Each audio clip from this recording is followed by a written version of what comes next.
تقام في بلد عربي. رياض خليهم يسمعوا صوتكم يلا. I can't tell you how proud I am to be able to come out here.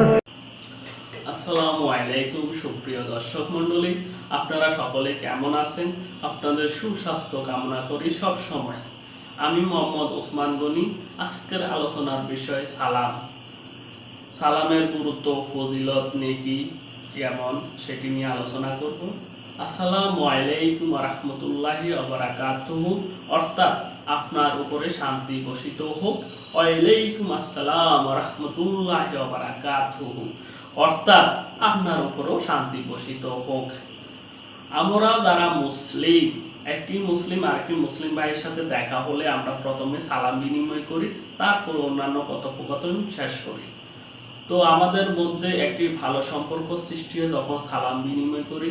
একটি মুসলিম আরেকটি মুসলিমকে সালাম বিনিময়ের মাধ্যমে, সালামের মাধ্যমে সৌন্দর্যপূর্ণ একটি সম্পর্ক সৃষ্টি হয়। যারা প্রথমে সালাম দিবে তারা 90 নেকি পাবে, যারা সালামের জবাব নিবে তারাও 10 নেকি পাবে।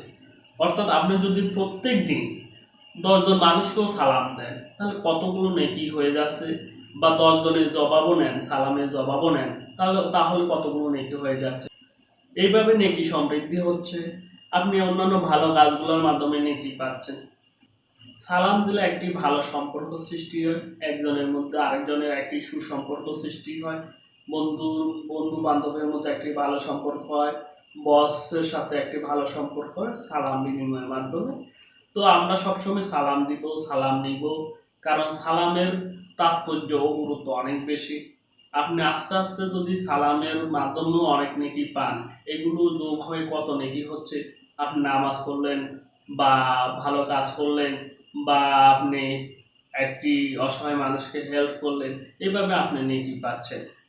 কাল কিয়ামতের ময়দানে একটি নেকির জন্য মানুষ বেহেশতে যেতে পারবে না।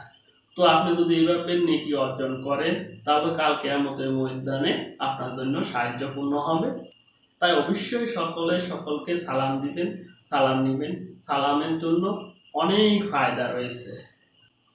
আমাদের ভিডিওটি যদি আপনার ভালো লাগে লাইক, কমেন্ট, শেয়ার ও সাবস্ক্রাইব করবেন। আজকের জন্য এখানেই বিদায় নিলাম, দেখা হবে অন্য কোনো ভিডিওর মাধ্যমে। আসসালামু আলাইকুম ওয়া রাহমাতুল্লাহি ওয়া বারাকাতুহু।